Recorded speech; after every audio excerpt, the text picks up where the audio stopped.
Hello everyone, আসসালামু আলাইকুম। কেমন আছেন সবাই? এই তো আমি নতুন একটা ভিডিও নিয়ে চলে আসলাম।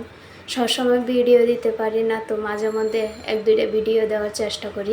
এই তো দেখেন আমি কতগুলো বাজার নিয়ে বসে গেছি। আসলে এগুলো আমার আব্বা গ্রাম থেকে পাঠাইছে। সব রেখে আমার কাঁচামরিচটা বেশি পছন্দ হয়েছে। দেখেন কি সুন্দর চিকন চিকন, একদম গ্রামের একদম ফ্রেশ কাঁচামরিচগুলো। এই তো কত বাজার, আমার ফ্রিজেও অনেকগুলো বাজার, কাঁচা বাজার। কাহিনীটা বলি, আমার দুই ভাই কিছুদিন আগে গ্রামে গেছে কিছু কাজের জন্য। তো ছোটো ভাই 2 দিন আগে চলে আসছে, স্কুল আছে যেহেতু। আবার ওর কাছেও কতগুলো বাজার দিয়ে দিছে, আবার ফ্রিজের ছোট ছোট মাছ দিয়ে দিছে, ওগুলো ফ্রিজে রেখে দিছি। অনেকগুলো বিলের মাছ দিছে, আর কাঁচা বাজার তো দিছেই।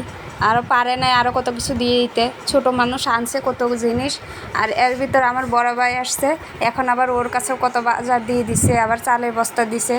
আমার ছোটো ভাই আসছে যখন, তখনও 10 কেজির মতো চাল দিছে, আর ও আসছে একদম 50 কেজির বস্তা দিয়ে দিছে হাতে বড় ভাইয়ের কাছে। তো আগের কাঁচা বাজারই ফ্রিজে পচতেছে, আবার কতগুলো দিয়ে দিছে। বাবা মা এমনই হয়, ওরা পারে না ওদের কলেজাটা ছিঁড়ে দিয়ে দিতে। শুধু আমার বাবা মা বলে কথা না, সবার বাবা মাই হয়তো এরকমই। আর এদিকে মাহফুজা হচ্ছে ঘুমাইতেছিল, ওকে ডাক দিলাম আম খাওয়ার জন্য, বাড়ির টাটকা গাছের আম। তো মাহফুজা যখন হয়েছিল, হওয়ার 4 মাস পরে আবার নতুন করে আম উঠছিল, তখন ওর নানু আর কি মুখে দিছিল এমনি। আর এইবার প্রথমবার ও আম খাইতেছে নিজের হাতে, দেখে খুব ভালো লাগলো। আমার মেয়েটা এই বছর প্রথম আম খাইতেছে নিজের হাতে, একদম গাছের, ওর নানা পাঠাইছে। আর এদিকে ও খেলা করতেছিল ওর আব্বুর সাথে। দেখেন ওর মুখের কি অবস্থা, ও সাজতে খুব পছন্দ করে, বারবার দেখাবে ড্রেসিং টেবিলের সামনে যে ওকে কাজল দিতাম হাতে, ও নিজে নিজে দিবে। তাই ওকে ওই যে পাউডার দিয়ে কাজল দিয়ে দিলাম। ও সাজার খুব পাগল। তো যাই হোক, ও খেলতে থাকুক, আমি এদিকে কলার থোরটা কেটে ফেলি। আমাদের দিকে কলার থোর বলে, আপনাদের এখানে কোন জেলায় কি বলে আমাকে অবশ্যই জানাবেন কমেন্ট করে। আমি যতটুকু জানি অনেক জায়গায় কলার থোর বলে, আমাদের দিকে কলার থোর বলে, আর অনেক জায়গায় মোচা বলে, তারপর কলার ফুল বলে। তো আমি যেটা জানি ওইটাই বললাম, কলার থোর।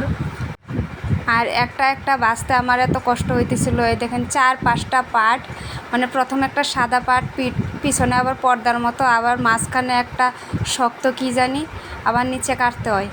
একটা একটা কাটতে কাটতে আমার যে কয় ঘন্টা লাগছে এগুলো কাটতে। তো যাই হোক, আবার কষও ছিল অনেক।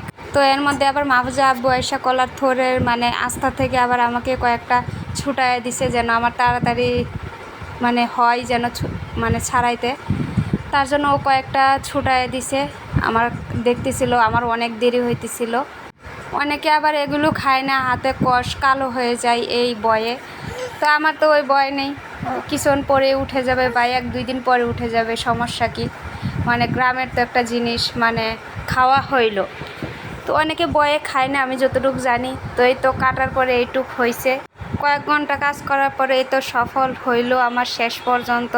তো এখন আমি রান্না করব।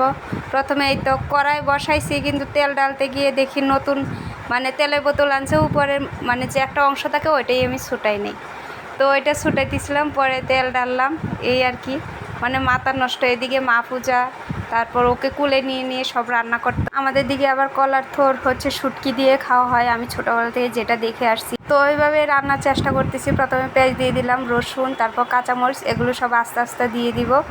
তো এগুলো দিতেছিলাম। তো কে কোন জেলায় কীভাবে খান আমাকে অবশ্যই কমেন্ট করে জানাবেন, আমি তো জানি না। আমাদের দিকে হচ্ছে শুটকি দিয়ে তারপর চচ্চড়ি করে, তো আমিও ওইটাই করব এখন। এই তো সব রকমের হলুদ, মরিচ, জিরা সবগুলোই দিব আমি 1 চামচ করে। অনেকে আছে বলবে আসছে আমাকে শিখাইতে, আমি শিখাইতে আসছি না, জাস্ট আমি দেখাইতেছি যে আমাদের দিকে কিভাবে রান্না করা হয়। যেহেতু আমি ময়মনসিংহের মেয়ে, গ্রামের মেয়ে, তো দেখেন ময়মনসিংহের মানুষ কিভাবে খায় কলার থোর। তো এখন আমি মশলাটা কষায় নিব ভালো করে, লবণও দিয়ে দিলাম পরিমাণ মতো। তো এখন যেহেতু শুটকি দিয়ে রান্না করব, শুটকিটা দিয়ে কিছুক্ষণ কষাবো, ভালোভাবে কষাতে হবে, না হয় গন্ধ করবে। এদিকে আবার কষানো হইতে হইতে আমি আবার আলু কেটে রাখছিলাম ওই মোচার সাথে, যেহেতু আলু দিব, আলু দিতে হয়, আমাদের দিকে আবার আলু দেয়। তো মাঝখানে আবার আলু কাটলাম, কেটে এগুলো ভালো করে পরিষ্কার করে। তো এখন আবার এগুলো কষাবো অনেকক্ষণ, যেহেতু এটার ভিতর কোনো পানি দিতে হয় না, শুধু কষানোর উপর। আমি জানি আমার রান্না অনেকেই পছন্দ করে না, অনেকেই বলতে কি আমি যেহেতু ময়মনসিংহের মেয়ে, মানে এক অঞ্চল, আমি আবার বিয়ে হয়েছে আমার মাগুরায়, আমি যেহেতু এক অঞ্চল থেকে আরেক অঞ্চলে গেছি, এক ডিস্ট্রিক্ট থেকে আরেক ডিস্ট্রিক্টে গেছি, তো রান্না ভিন্ন হতেই পারে। তার জন্য যে মানে খারাপও হইতে পারে, যেহেতু আমার বয়স অল্প, আমি রান্না বাড়া করি নাই বা ওইভাবে করতে পারি না, তো শিখায় পড়ায় নিতে হবে, এটাই স্বাভাবিক। তাই বলে একজনকে নানানভাবে কথা শোনানো এটা তো ঠিক না। আবার খেতে বসলে সবার সামনে অপমান করা, এটা যে কত বড় একটা কষ্টর মানে সারাদিন রান্না করার পরে যখন এসব শুনতে হয় বা দেখতে হয়, সবার সামনে অপমান হতে হয়, এটার চেয়ে কষ্ট আর কিছু হতে পারে না। এই তো এদিকে আমি বসায় দিছিলাম, তো আস্তে আস্তে মাঝখানে নাড়া দিতে হবে, পানি দেওয়া যাবে না কোনো মতেই। তো মিডিয়াম আছে দিয়ে তারপর আস্তে আস্তে নাড়া দিতে হবে, মাঝে মাঝে দেখতে হবে যে নিচে কি লেগে গেছে কিনা। হয়ে গেছে প্রায়, আর একটু ভাজা ভাজা হবে। তবে হ্যাঁ, আমি যেটা বলতেছিলাম যে আমিও এখন আস্তে আস্তে রান্না শিখতেছি। দৌড়ে যে একজন মানুষের রান্না বা সব চাল চলন দৌড়ে সব কিছু ঠিক হয়ে যায়, এটা কিন্তু সবার ক্ষেত্রে হয়ে ওঠে না, আস্তে আস্তে হয়, একটু টাইম দিতে হয় সবাইকে। আর যারা পাকা রাঁধুনি তাদের কিন্তু মাঝে মধ্যে ভুল হয়, আর আমার তো হবে, এটা স্বাভাবিকই, একদিন ভালো হবে একদিন খারাপ হবে।